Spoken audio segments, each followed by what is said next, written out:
ইত্যাদি। এখন যেমন ঋতু পরিবর্তন হচ্ছে, অনেকেই অসুস্থ। এই সুবাদে প্রায় আমার আজকে প্রায় 10 দিন পর্যন্ত অসুস্থ।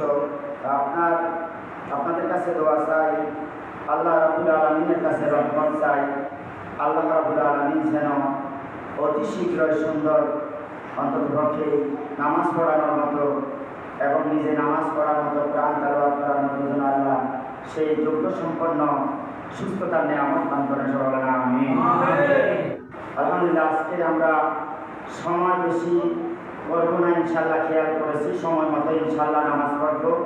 এই স্বল্প সময়ের মধ্যে আমার খুতবার মধ্যে যে কথাগুলো আছে, বিশেষ করে আলোচনা যা হবে ইনশাআল্লাহ, এই আলোচনাগুলো আমরা মনোযোগ সহকারে শুনব, অত্যন্ত আগ্রহের সাথে শুনব, ইমানের সাথে শুনব, আমল করার নিয়তে শুনব।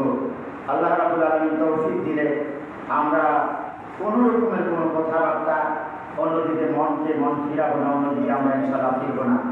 আল্লাহ রাব্বুল আলামিন যে কথাটা আমি সর্বপ্রথম কোরআন তেলাওয়াত করেছি সেটার অর্থ দিয়ে আমি শুরু করেছি।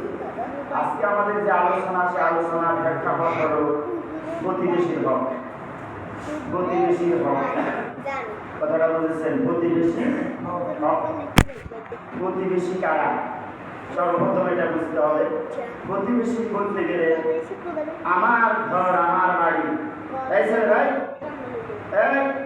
এদিকে আসো, কথা বলো, এদিকে আসো, এদিকে আসো। প্রতিবেশী বলতে আমার বাড়িতে, আমার ঘরের পাশে যে ঘর আছে সে আমার প্রতিবেশী। আমার বাড়ির চতুর্দিকে অর্থাৎ যারা রয়েছে তারা আমার প্রতিবেশী। তারা মুসলমান হোক বা অন্য কোনো জাতি বিধর্মী হোক না কেন, আমার বাড়ির সোসাইটি যারা আছে তারা আমার প্রতিবেশী। তারা আমার কি? আল্লাহ তাবারক ওয়া তাআলা বলেন, একজন মানুষের উপরে গুরুত্বপূর্ণ কয়েকটা হক রয়েছে। 1 নম্বর হক হল হকুল্লাহ। কার? আল্লাহর হক। কার হক? আল্লাহ। 2 নম্বর হল হকুল ওয়ালিদাইন, পিতা মাতার হক। কার হক? পিতা মাতার হক। কার হক? মাতা পিতার হক। 3 নম্বর হক হল হকুল ইবাদ, বান্দার হক। হকুল ইবাদ কার হক? বান্দার হক। এই বান্দার হককে ক্লাসিফিকেশন করতে যাইয়া একটু সৌন্দর্যমণ্ডিত এবং প্রয়োজনীয় মনে করে। হকুল ইবাদের মধ্যে যেটা অত্যন্ত গুরুত্বপূর্ণ হাদিস এবং কোরআনে এসেছে সেটা হলো বিশেষ করে আমাদের হকুল জিরান, যেটাকে বলা হয় প্রতিবেশীর হক। কিসের হক? প্রতিবেশীর হক। প্রতিবেশীর হক কি জন্য? প্রতিবেশীর সাথে আল্লাহ রাসূল বলেছেন যে কোনো কার্যক্রমে, কথাবার্তা, কোনো লেনদেনের মাধ্যমে মানুষের সাথে মানুষের ঝগড়াঝাটি হতে পারে, রাগান্বিত হতে পারে, রাগারাগি হতে পারে, কিন্তু 3 দিনের বেশি আপনারা কারো সাথে রাগ করে থাকবেন না। কিন্তু আমরা শুধু শুনে থাকি, হাদিস কোরআনগুলো আমরা শুনে থাকি, কিন্তু আমরা আমল করি না। দেখা যায় অনেক ভাই প্রতিবেশীর সাথে বছরকে বছর, যুগকে যুগ মারতে না, কথা কয় না। এরকম আছে না? আছে। থাকলে কিন্তু সে ভুল করতেছে, থাকলে সে ভুল করতেছে। আমি তো থাকলে আমিও ভুল করতেছি, কিন্তু দেখা যায় হাদিসে তাই না, তাই নয়। রাসূল করিম সাল্লাল্লাহু আলাইহি ওয়াসাল্লাম বলেছে যে 3 দিনের বেশি তোমার ভাইয়ের সাথে, তোমার আরেক ভাই, এক ভাইয়ের সাথে রাগান্বিতভাবে কথাবার্তা না বলে থাকিও না। হঠাৎ করে বাড়ির পাশে আগুন লেগেছে, আমার বাড়ির পাশে আগুন লেগেছে, অথবা আমার বাড়িতে আগুন লেগেছে। আমার বাড়িতে যখন আগুন লেগেছে আমি একা নিভাইতে পারবো না, আমার প্রতিবেশী দরকার আছে না? প্রতিবেশীর বাড়িতে ডাকাতি হচ্ছে, তারা আউমাউ করে কাঁদতেছে অথবা কান্নার জন্য সুযোগ দিচ্ছে না, কিন্তু আমরা পার্শ্ববর্তী যারা আছি আমরা কিন্তু খেয়াল করছি। আমাদের দায়িত্ব আসে গেছে নাকি? আসছে তো দায়িত্ব। প্রতিবেশী হিসাবে আমরা তাড়াতাড়ি যাইয়া পারি না পারি অন্তত হাউমাউ করে চিৎকার করে মানুষ ঠুকানো, মানুষ জোগানোর ব্যাপারটা মানুষ যোগানের ব্যাপারটা হলো প্রতিবেশী আমাদের দায়িত্ব, আমাদের দায়িত্ব না? আজকে আমাদের গতকাল আমাদের একজন লোক মারা গেছেন, তিনি আমাদের সমাজের এই পুরো সমাজটা আমার জন্য প্রতিবেশী, বলেন সুবহানাল্লাহ। এজন্যই আমরা অন্তত পক্ষে বহু মানুষ গিয়েছি নামাজ পড়ার জন্য, বহু মানুষ গিয়েছি, যারা গেছেন তো দেখছেন বহু মানুষ হয়েছে, খারাপ হয় না, অনেক মানুষ হয়েছে, সেখানে আমি যারা নামাজ পড়াইছি আলহামদুলিল্লাহ। দেখা যায় যেখানে মানুষ বেশি হয়, যেখানে যেমন আজকে আমরা যে আলোচনার মধ্যে আমরা অনেক মানুষ ইনশাআল্লাহ ভিতরে আসি, বারান্দা হবে, আমাদের বাইরে হবে, দেখা যায় আমাদের এখানে আলোচনাটা সুন্দর লাগে এবং প্রয়োজনে শুনতেও মন চায়। যদিও সামান্য একজন দুজন লোক হয় সেখানে কথা আসেও না, আর সেখানে উচিত নয় এত কথা বাড়ানোর দরকার নাই। তাকে আলহামদুলিল্লাহ। তাহলে প্রতিবেশীর দরকার আছে। প্রতিবেশী সম্পর্কে আল্লাহ বলেন, আউযু বিল্লাহি মিনাশ শাইতানির রাজিম, বিসমিল্লাহির রহমানির রহিম, ওয়া আবুদুল্লাহ, সর্বপ্রথম আল্লাহর হক আদায় করো, আল্লাহর ইবাদত করো, বলেন সুবহানাল্লাহ। কার ইবাদত করতে হবে? ওয়া আবুদুল্লাহ, আল্লাহ বলেন, আল্লাহ কোরআনের কথা, ওয়া আবুদুল্লাহ, আল্লাহর ইবাদত করো, ওয়ালা তুশরিকু বিহি শাইআন, আল্লাহর সাথে কাউকে শরীক করিও না, বলেন সুবহানাল্লাহ। আমরা ডাইরেক্টলি কারোর সাথে শরীক না করিয়া ইবাদত করব শুধুমাত্র আল্লাহর জন্য। কার জন্য? কোন গাছ, কোন মাছ, কোন পশু, কোন সূর্য, কোন চন্দ্র, কোন পাথর, কোন রকমের আগুন, পানি, জল, পানি ইত্যাদি কোন রকমের আমরা শরীক করব না। পশু, গরু আছে না, গরুকে যত বাবা বলে জানেন, গাভীরে মা ডাকে জানেন, রাধা হাঁস আছে না, বড় রাধা হাঁসের উপরে বসিয়া মুক্তি বসে রয়েছে, আছে না? আছে না? সিংহের উপরে বসে রয়েছে, আছে না? সিংহকে মনে করে একটা খোলা, বলে নাউজুবিল্লাহ। রাধা হাঁস এত বড় হইল কেন, এটা একটা খোলা, বলে নাউজুবিল্লাহ। পাথরের এত বড় হইল কেন, পাথরের উপরে বসে বাকি বাজা পাথরের বলে খোদা, বলে নাউজুবিল্লাহ। আমরা কি কোনো খোদাকে মানি? আমাদের খোদা কয়জন? কুল হুয়াল্লাহু আহাদ। এরা শুন, আপনি বলে দেন আল্লাহ একজন, আল্লাহুস সামাদ। দুনিয়ার সব কিছু আল্লাহর কাছে মুখাপেক্ষী, সব কিছু আল্লাহর কাছে চায়, রিজিক চায়, শান্তি চায়, অভাব-অনটন দূর করার জন্য চায়, রোগ মুক্তির জন্য চায়, পানির পিপাসা হয়েছে পানি চায়, খিদা লেগেছে খাদ্য চায়, নাই টাকা পয়সা, খাদ্যর অভাব, আরেকজনের কাছে হাত পাতে, আল্লাহর কাছে হাত পাতে। আল্লাহ রাব্বুল আলামিন বলেন, আল্লাহুস সামাদ, আমি আল্লাহ কারো কাছে হাত পাতি না, বলেন সুবহানাল্লাহ। আল্লাহ কয়জন? একজন। কুল হুয়াল্লাহু আহাদ। রাসূল আপনি বলে দেন আল্লাহ এক, আল্লাহর সাথে শরীক নাই, ওয়ালা তুশরিকু বিহি শাইআ, আল্লাহর সাথে শরীক করা যাবে না, একমাত্র ওয়া'বুদুল্লাহ, আমরা একচ্ছত্র মালিক একমাত্র আল্লাহর ইবাদত করব। কার ইবাদত? আল্লাহ রাব্বুল আলামিন বলেন, ওয়া বিল ওয়ালিদাইনি ইহসানা। দ্বিতীয় যে ওয়াজটা আছে সেটা হলো তোমার পিতামাতা, তুমি যদি জওয়ান থাকা অবস্থায় যদি পিতামাতা এখনো জওয়ান দেখা যায়, তুমি রুজি রোজগার করার সময় হয়েছে, জওয়ান থাকলেও তোমার কাছে তুমি মুরব্বী, বলে সুবহানাল্লাহ।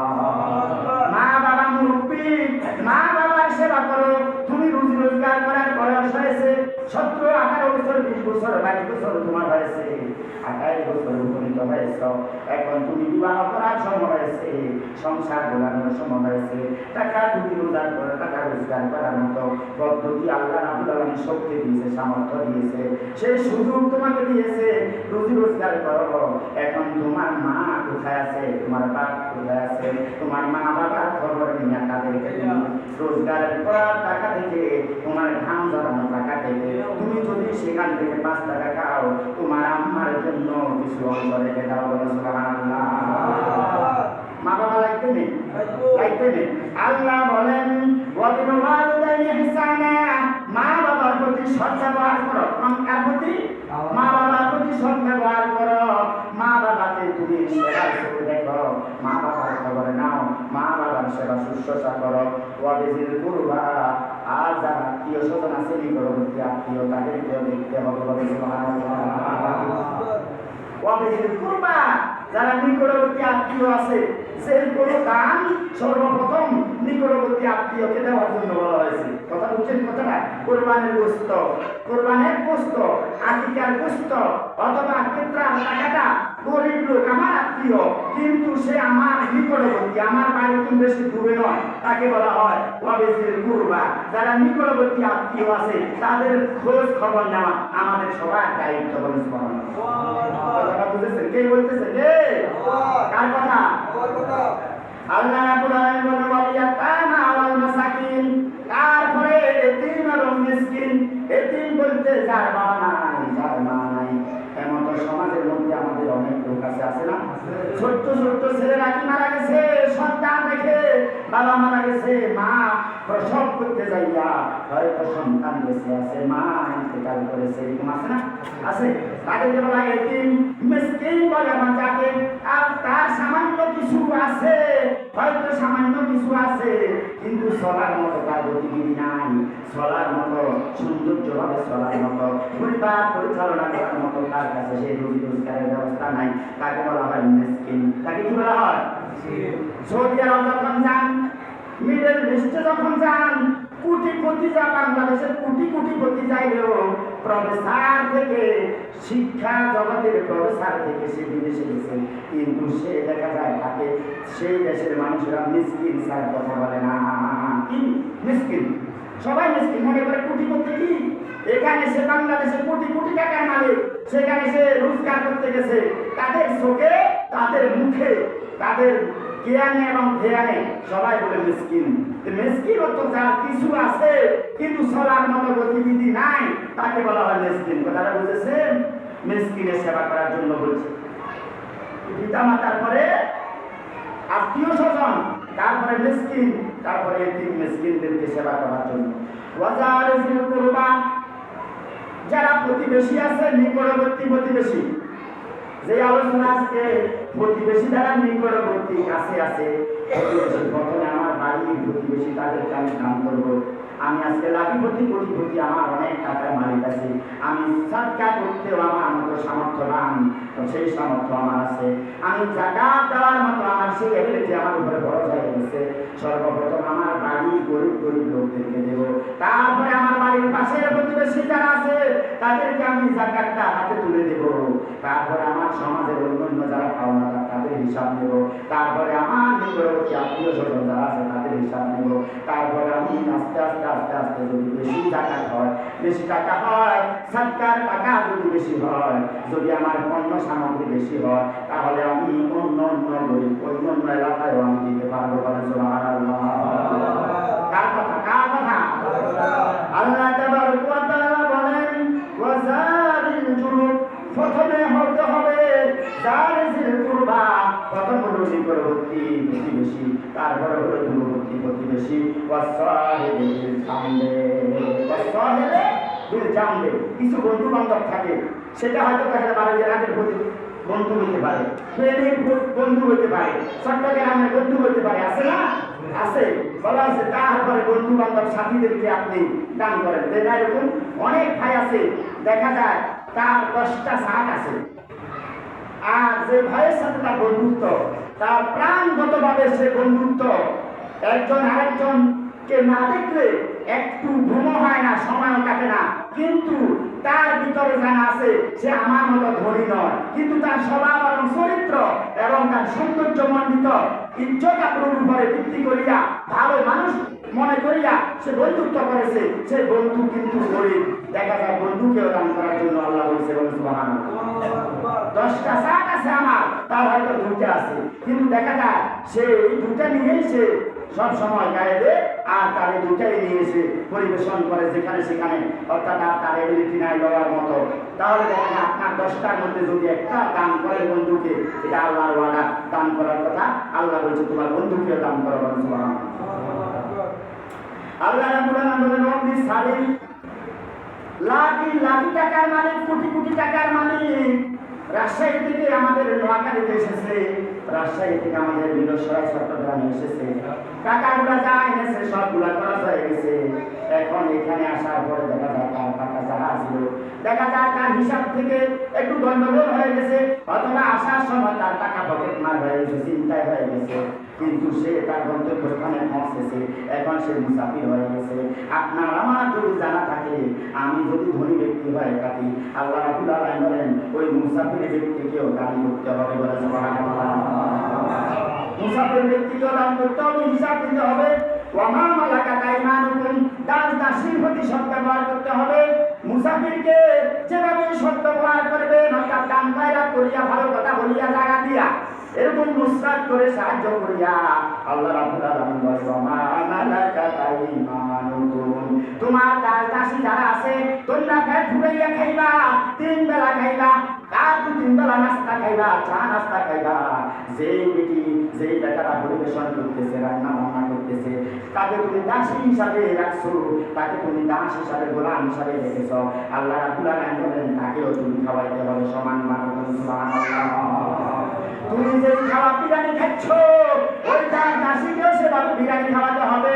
তুমি যদি যে কাপের মধ্যে 1 কাপ চা খাচ্ছ, তোমার দাস দাসী তাকেও সেই কাপের মধ্যে ওই চাটা খাওয়ার জন্য দিতে হবে। বিদেশের মধ্যে আছে এমন কাহিনী শোনা যায়, হয়তো আমি বিদেশ যাই না, দেখা যায় বিদেশের মধ্যে আছে যে যারা কবির আছে, যারা মালিক আছে, যারা অর্থাৎ যারা মালিক আছে, তারা একই সাথে তাদের সন্তান আদি লইয়া, ফ্যামিলি লইয়া, মেয়ে সন্তানদেরকে নিয়ে, তার স্ত্রীকে নিয়ে হয়তো বসেছে, অথবা স্ত্রীকে নিয়ে বসে নাই, ছেলেদেরকে, ছোট্ট ছোট্ট ছেলেদেরকে নিয়ে বসেছে। এমন অবস্থা কাজের লোক বাড়িতে ঘরে গেছে, কাজের লোককেও ঘরে বসো বসো আমাদের সাথে খাওয়া দাওয়া। সুবহানাল্লাহ। আমাদের এখানে নাই। একই প্লেটের মধ্যে সকালবেলা একটা অনুষ্ঠান হইলে একই প্লেটের মধ্যে যে খাওয়াটা প্রথম দিয়েছে, খাই যখন উঠে গেছে এক গুরু, আবার একই প্লেটের মধ্যে আবার আর একটা খাওয়া, সুন্দর ভালো খাবারটা আবার ওই প্লেটের মধ্যে রাখে দিয়ে বলে সুবহানাল্লাহ। আসরের নামাজ পর্যন্ত খাওয়া হচ্ছে, প্লেটে আর বদলাই নাই, বলে সুবহানাল্লাহ। একই প্লেটের মধ্যে কত সুন্দর। আল্লাহ রাসূল বলেছেন এই খাওয়ার মধ্যে যেমনি ভাবে সুন্নাত আদায় হচ্ছে, সওয়াব হচ্ছে, আল্লাহ রাব্বুল আলামিন খুশি হইয়া খাওয়ার মধ্যে বরকত দান করতেছে, বলে সুবহানাল্লাহ। আল্লাহুম্মা বারিক লানা ফিমা রাযাকতানা ওয়া কিনা আযাবান নার। আল্লাহ আমাদের রিজিকের মধ্যে বরকত দাও, আমাদের রিজিকের সুব্যবস্থা করে দাও, আর আমাদের জন্য জাহান্নামকে হারাম করে দাও, বলে সুবহানাল্লাহ।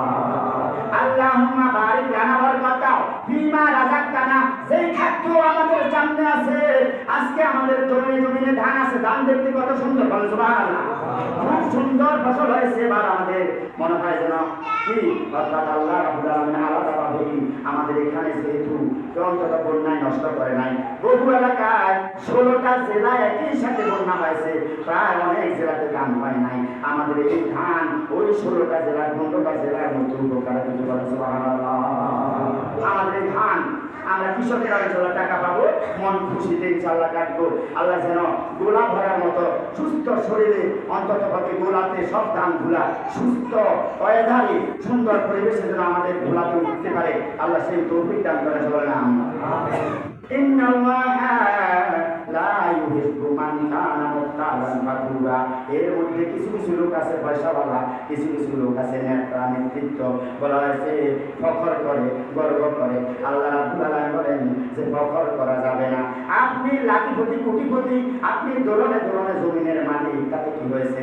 আরেকজনের হয়তো এক টুকরাও, এক সম্পদ কি এক টুকরাও জমিন নাই, দানের একটা খ্যাত নাই, এরকম লোক আমাদের সমাজে আছে, আছে না? আছে, থাকবেন না, নাও থাকতে পারে। আমার কিন্তু না, আমার গরিবের কিছু নাই, আমার সামান্য আছে, সেটা আমি কিছু টাকা দিয়ে কটের মতো রেখেছি, হয়তো আমার এটা লাভ হচ্ছে, কিন্তু দেখা যায় আমার কাছেও সেরকম ভাবে বিশাল কিছু নাই। আল্লাহ তৌফিক দিলে কিন্তু আমরা কোনোদিন কেউ বলবে না যে একটা টাকা পাবে, বলে না আলহামদুলিল্লাহ। একটা দোকানে এখানে আজকে 6 মাস প্রায় চলতেছে, কেউ বলবে না যে হুজুরের কাছে 2টা টাকা পাবে। এভাবেই আমার জীবন, আমার ওয়াইফের জীবন, আমার ছেলের জীবন, আমার থেকেও আলহামদুলিল্লাহ, আমার থেকেও অত্যন্ত 500 টাকা দিলে 450 টাকা, 499 টাকা খরচ হয়েছে। 1 টাকা আমি আমার 1 টাকা বেঁচেছে, বলেন সুবহানাল্লাহ। ছেলেটার বয়স এখন 22-23 বছর, ছেলেটা এরকম 500 টাকা দিয়েছে, 499 টাকা, 1 টাকা আমার লজেস খাই না, এই টাকাটা নিয়ে। এইভাবে এই টাকাটা আমার ছেলেটাও দোয়া করবেন, একটা মাত্র সন্তান, আল্লাহ তো দোয়া করবেন। বলছে না আল্লাহ রাব্বুল আলামিন ভালোবাসেন না মান কানা মুক্তালান ফাকুরা, যাদের মধ্যে কি আছে? ফখর আছে, গর্ব আছে, অহংকার করে চলে, একবারে দাম্ভিক্য দেখাইয়া আমার সাথে আর কেউ পারবে কিনা, আমি সমাজের মধ্যে বড়, আমি গ্রামের মধ্যে বড়, আমি ইউনিয়নের মধ্যে সবচেয়ে বড়, একেবারে গর্ব। আল্লাহ রাব্বুল আলামিন বলেন ইন্নাল্লাহ, নিশ্চয় আমি আল্লাহ, আল্লাহ লা ইউহিব্বু, আমি ভালোবাসি না মুক্তালান ফাকুরা, এত গর্ব করাকে আমি ভালোবাসি না। গর্ব হলো আমার গায়ের চাদর, বলেন সুবহানাল্লাহ। গর্ব হলো, অহংকার হলো আমার গায়ের চাদর। আর তোরা যদি অহংকার করস, আমার গায়ের চাদরটা নিয়ে টানাটানি করতেছস, কিয়ামতের ময়দানে কিন্তু তোরা আমার রহমত পাইবি না। বলেন নাউজুবিল্লাহ। আল্লাহর রহমত না পাইলে আপনার সুযোগ আছে? সুযোগ নাই। 8 হয়ে গেছে, 8 মিনিট আর কি কমু। আল্লাহ রাব্বুল আলামিন তৌফিক দিলে আমি পারি আমার মূল কথা। আল্লাহ রাব্বুল আলামিন বলেন ফামিন হুকুকিহিম হুকুকিল জিরান। আমাদের এখানে একটা কথা বলা হয়েছে, আল্লাহ রাব্বুল আলামিন বলেন ইয়া আইয়ুহাল্লাযিনা আমানু, ও ঈমানদাররা, উদখুলু ফিস-সিলমি কাফা। হে ঈমানদাররা, তারা যারা ঈমানদার দাবি করেন। আমরা তো অনেক 5 ওয়াক্ত নামাজ পড়ি না, ঈমানদার কেমনে হইলাম? আমি চতুর্দিকে তাকাইলে আমার কাছে শরম লাগে। ঈমানদার বলা হয়েছে 5 ওয়াক্ত নামাজ পড়লে হে ঈমানদার, হে ঈমানদার। 5 ওয়াক্ত নামাজ তার কাছে নাই, ঈমানদার হতে পারে না। বলা হয়েছে নামাজ এবং পড়া, নামাজ পড়া এবং না পড়া, এটা হলো ঈমানদার এবং কাফেরের মধ্যে পার্থক্য হলো নামাজ পড়া আর না পড়া। না পড়লে কাফের, পড়লে ঈমানদার। তাহলে আমরা ঈমানদার কেন বলেন? তত ঈমানদার করে আমি ঈমানদার মুসলমান হয়ে গেলেন না। আপনি এখনো মুসলমানের ঈমানও আনতে পারলেন না, ঈমানদার কেন হলেন? নামাজ ছাড়া আপনাকে জাহান্নাম ছাড়া জান্নাতে নেওয়া হবে না। আউয়ালু মা ইউহাসাবু বিহি আবদু ইয়াওমাল কিয়ামাতিস সালাহ। কিয়ামতের ময়দানে সর্বপ্রথম যে হিসাবটা নেওয়া হবে আপনার আমলের, আমার আমলের, সেটা হবে নামাজের হিসাব। যে ব্যক্তি নামাজের হিসাব দিতে পেরেছে, আল্লাহ রাব্বুল আলামিন তার সব হিসাবকে সহজ করে দিয়েছে। বলে সুবহানাল্লাহ। আউয়ালু মা ইউহাসাবু বিহি আবদু ইয়াওমাল কিয়ামাতিস সালাহ। কিয়ামতের দিন সর্বপ্রথম বান্দা নামাজের হিসাব হবে। বলে সুবহানাল্লাহ। তাই নামাজ পড়বেন তো ইনশাআল্লাহ। নামাজ পড়লে না তারপরে অন্যান্যগুলো আদায় করতে পারবেন।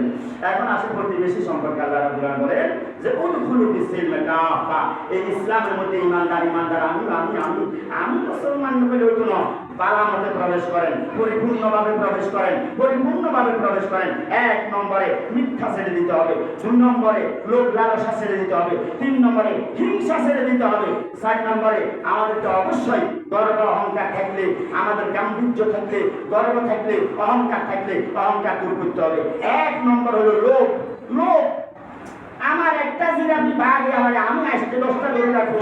নো, আপনি অন্যদেরকে যেভাবে দুটে দিয়েছেন আপনিও দুটে নেন, আর পুরো ইমাম সাহেবের কাছে রাখি দেন। ইমাম সাহেব বলবেন দরকার, ইমাম সাহেব দরকার না, কমিটির হাতে দেন। কমিটির বাড়িতে লিখা রাখুন, অথবা কমিটি বলবে যে আপনি আবার একটা দেন।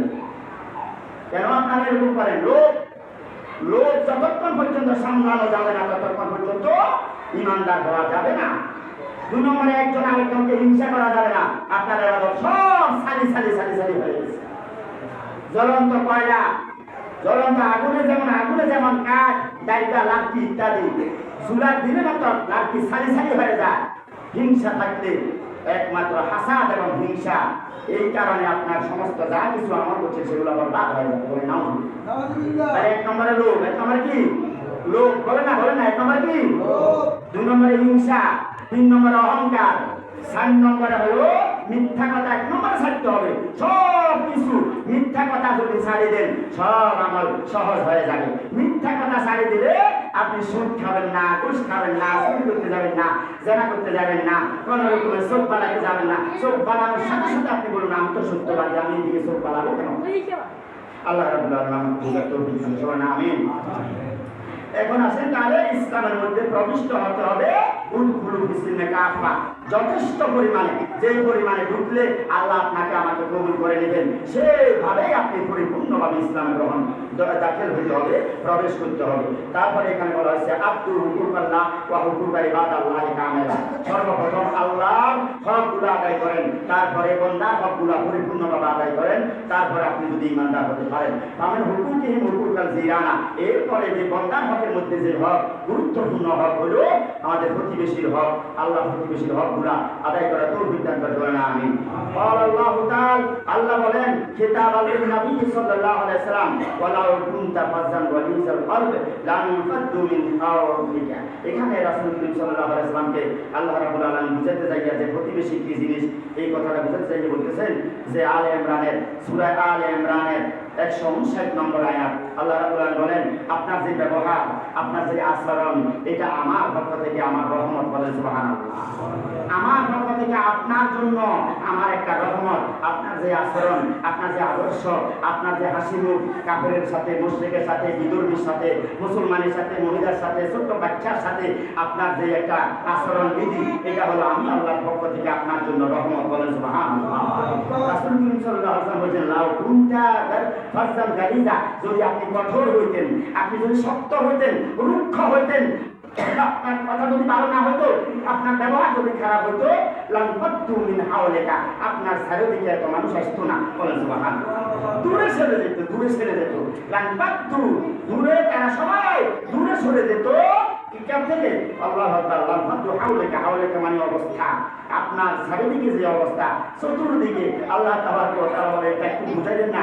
আপনারা বলবেন আপনি আল্লাহ রাব্বুল আলামিন আমাদের দায়িত্ব দিয়েছেন ইজা জা নাসরুল্লাহ, যখন আল্লাহর সাহায্য এবং বিজয় আসবে। বলেন সুবহানাল্লাহ।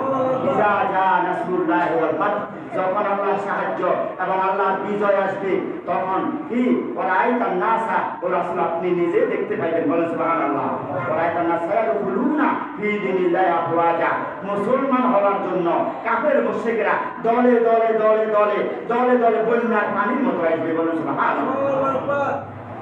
বন্যা না, বন্যার পানির মতো আরো দ্রুত ভাবে হাজার হাজার লক্ষ লক্ষ যাকে যাকে কাফেররা আপনার হাতে বয়াত গ্রহণ করিয়া মুসলমান হয়ে যাবে। বলেন সুবহানাল্লাহ। আপনি নিজে দেখবেন তাহলে রাসূলের ব্যবহারে, রাসূলের কথাবার্তা, রাসূলের আদর্শ, আন্তরিকতা, দয়া, ঠান্ডার খুলে দেওয়ার কারণে আল্লাহ তাবারক ওয়া তাআলা বলেন আপনি নিজেই দেখবেন কাফের মুশরিকরা আপনার হাতে লক্ষ লক্ষ মুসলমান হবে। বিদায় হজের সময় রাসূল করিম সাল্লাল্লাহু আলাইহি ওয়াসাল্লামের সাথে হজ করেছে, বিদায় হজ করেছে 16 লক্ষ সাহাবী। বলেন সুবহানাল্লাহ। যেখানে একজন ছিল না রাসূল ছাড়া, একজন মুসলমান ছিল না, সব কাফের মুশরিক ছিল, সেখানে রাসূল বিদায় হজ করতে গেছে 1,25,000 লোক লইয়া। বলেন সুবহানাল্লাহ। ভালো হয়েছে না খারাপ হয়েছে? যিনি যার মাতা নাই, পিতা নাই, এরকম একটা সন্তান, দাদা কিছুদিন 8 বছর লালন পালন করার পরে দাদাও মারা গেছে, আবার কিছুদিন প্রায় যখন বয়স হয়েছে 50 বছরের মতো হয়েছে রাসূলের, তখন দেখা যায় চাচাও মারা গেছে, কেউ নাই লালন পালন করার জন্য। সেই রাসূলকে মক্কা এবং মদিনা যারা কেউ দেখতে পারত না, কিন্তু তিনি প্রেসিডেন্ট হয়েছেন। বলেন সুবহানাল্লাহ। মক্কা মদিনার চেয়ারে তিনি বসেছেন, তিনি প্রেসিডেন্ট হয়েছেন। তিনি কিন্তু আজকে যে চেয়ারগুলো দখল করার জন্য যারা খুন খারাপ করতেছে, হাজার হাজার, আমাদের প্রায় 10,000 গতকাল এসেছে আমাদের খবরটা, গত 16 বছরে 10,000 মানুষ খুন হয়েছে গত সরকারের হাতে। কয় হাজার? 10,000। আপনারা হয়তো মনে করবেন আমাদের এখানে একজনও মারে নাই, কেউ মরে নাই, আমরা ঠিকই আছি। না, ঠিক নাই। আপনি যে ঠিক আছেন বলতেছেন, এই কথা আপনার আর আমার ঈমান নাই। আমার ঈমান এমন হতে হবে, আমার এখানে সিমটি দিলে আমার মাথায় ধরতে হবে, আমার এই মাথায় সিমটি দিলে আমার পায়ের তালুতে আঘাত লাগতে হবে। তাহলে মনে করতে হবে একজন মুসলমান পরিবারের যদি একটা স্বামী হারা, সন্তান হারা, হাহাকার কান্না, আকাশ বাতাস কান্দেছে, আমার হয়তো কারাগুনা অর্থাৎ তথায় এই পূর্ব অলিনগর হয়তো দেখা কেউ মারা যায় নাই, কেউ মারে নাই, কাউকে মারে নাই, কিন্তু মুসলমান হিসেবে আপনার গা জ্বালা দরকার ছিল, আপনার শিউরি উঠার দরকার ছিল। আপনার শরীর, এই সমস্ত শরীরটা আর মুমিন মুসলমানের মধ্যে কোনো পার্থক্য নাই। আপনার শরীরে কাটা ফুলে, নিচে পায়ের নিচে কাটা ফুলে মাথায় যেমনি ধরে, আরেকটা সন্তান মুসলমানের কেউ যদি জবাই করে পালাইবে, সমগ্র মুসলমান একই সাথে সেই যন্ত্রণা, সমবেদনা অবশ্যই আপনাকে পালন করতে হবে এবং সেই যন্ত্রণা আপনাকে পেতে হবে। যতক্ষণ পর্যন্ত সেই যন্ত্রণা আপনি না পাইবেন, ততক্ষণ পর্যন্ত আপনি মুমিন হইতে পারেন নাই, মুসলমান হইতে পারেন নাই। বলেন আল্লাহু আকবার। যাক, আমি কোথায় থেকে কোথায় যাবো? আলহামদুলিল্লাহ, আল্লাহ তাবারক ওয়া তাআলা বলেন, রাসূল করিম সাল্লাল্লাহু আলাইহি ওয়াসাল্লাম একটা বুঝাইতেছেন যে যখন তুমি তরকারি রান্না, ও মহিলাগণদেরকে বুঝাইতেছে, রাসূল করিম সাল্লাল্লাহু আলাইহি ওয়াসাল্লাম বুঝাইতেছে যখন তোমরা তরকারি রান্না করবে, তরকারি রান্নার মধ্যে একটু ঝোল, একটু পানি বেশি করে দিও বলেছে বাবা। তোমার প্রতিবেশী হয়তো এমন পরিবার আছে আজকে রান্না করার সুযোগ হয় নাই, আজকে রুটি বানানোর মতো আটা নাই, তুমি তো ছাগলের গোস্ত দিয়ে আটা খাইবা, পিঠা খাইবা, তো তুমি যখন ছাগলের গোস্তটা রান্না করবা তখন একটু পানি বেশি দিও, জোর বেশি দিও, আর তোমার প্রতিবেশীর খবর নেয়া কার কার ঘরে রান্না হয় না সেখানে একটু জোর পৌঁছাই দিও বলে প্রতিবেশীর কথা খুব খেয়াল রাখবেন। আল্লাহ তাবারক ওয়া তাআলা আমাদেরকে বলেছেন, লা ইয়াদখুলুল জান্নাতা মান লা ইয়ামানু জারহু বাওয়াইহা। এখানে আরেকটা কথা বলা হয়েছে, তোমরা লা ইয়াদখুলুল জান্নাতা, কেউ জান্নাতে প্রবেশ করতে পারবে না যদি প্রতিবেশীর অত্যাচার থেকে আরেক ভাই যদি নিরাপদ না থাকে। এই কথাটা আমার পরিবারের সাথে একেবারে সাংঘর্ষিক। আমরা একটা বাড়ি করেছি, আমি করছি না, একটা বাড়ি করেছি, পরিবেশন করেছি, 7-8 বছর আমার আম কাঁঠালও ধরে এবার বিক্রি করেছি। দেখা যায় সেখানে আর চতুর্দিকে কেউ যায় না, এবং আমি এটাকে চেঞ্জ করি, আরেকটা বাড়ি মাত্র 11 ডিসিমের মধ্যে একটা বাড়ি করেছি, 10.5 ডিসিমের মধ্যে করেছি, 10.5 ডিসিমের মধ্যে করছি। আমার পাশে যারা আছে তারা একটু যে আল্লাহ তাদের আল্লাহ হেদায়েত দান করুন, তারা একটা শিকারে বা ইন্দুরে মারি প্লাস্টিকের মধ্যে 3-4 দিন মারি পৌঁছাইয়ে রাখি, তো আমাদের বাড়িতে পালা যে তোরা আসছিস কেন, এখানে আসছিস কেন, আলেম ওলামা কেন এখানে আসবি, জাহান তাকে বিপদ হয়ে যাবে। আল্লাহ রাব্বুল আলামিন তাদের হেদায়েত করুন। আমরা যেখান দিয়ে আমাদের ঘরের পাশে দিয়ে যাওয়ার জন্য এরা আমাদের ঘরের সব গাছগুলা, ডেলাগুলো গাছগুলো কাটিয়ে তারা এখানে যায়, তাদের ওখানে পুকুর বানাই, গভীর করে পুকুর বানাইছে আমাদের ঘরটা করে যাওয়ার জন্য। এই যে তাহলে আমরা এখানে একটু কষ্টে আছি। তাহলে প্রতিবেশী যদি হিংসুক হয় তাহলে সেখানে ধৈর্য ধরেও অনেক সময় সামাল দেওয়া যায় না। তবে আল্লাহ রাব্বুল আলামিন এই কথাটা প্রচার এই জন্য হয়েছে, আল্লাহ রাব্বুল আলামিন যেন প্রতিবেশীর যে কষ্ট থেকে, যে ব্যক্তি প্রতিবেশীকে কষ্ট দেয় আল্লাহ রাসূল বলতেছেন সেই ব্যক্তি জান্নাতে যাবে না। লা ইয়াদখুলুল জান্নাতা মান লা ইয়ামানু জারুহু বাওয়াইকাহু। যারা প্রতিবেশীদেরকে কষ্ট দেয় ওই ব্যক্তিবর্গ জান্নাতে যাবে না, জাহান্নামে যাবে। বলেন নাউযুবিল্লাহ। এখানে পরস্পর তোমরা দুশ্মনী করিও না, পরস্পর হিংসা পোষণ করিও না, পরস্পর একে অপরের অন্যের দোষ খোঁজাখুঁজি করিও না। আরেকটা কথা আছে, আমি হাদিসটা তেলাওয়াত করলাম না, বাংলাটা বললাম, সময় নেই। দেখা যায় এখানে একটা কঠিন কথা বলা হয়েছে, পরস্পর কোন দুশ্মনী করিও না। দুশ্মনী আছে না, গত কারণ তারা আওয়ামী লীগ ছিল, এখন আমরা বিএনপি আসবে, জামাত আসি গেছে, এই কোনো জামাত আসি গেছে না, ইউনুস বসে রয়েছে, জামাত আর বিএনপি খাওয়া এত সবার নেই, ইউনুস বসে রয়েছে।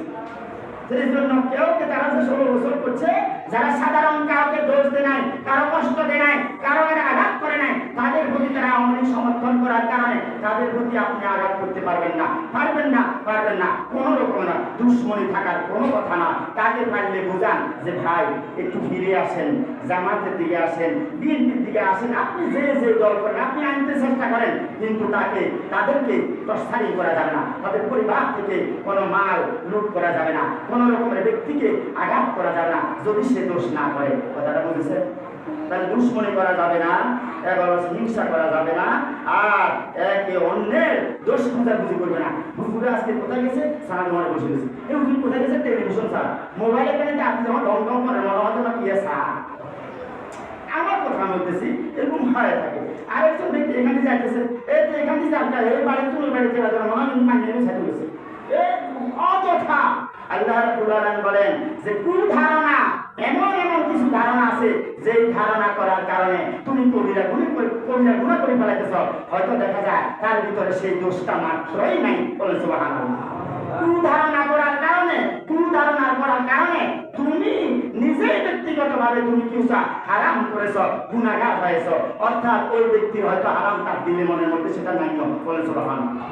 এরকম হয় না অনেক সময়?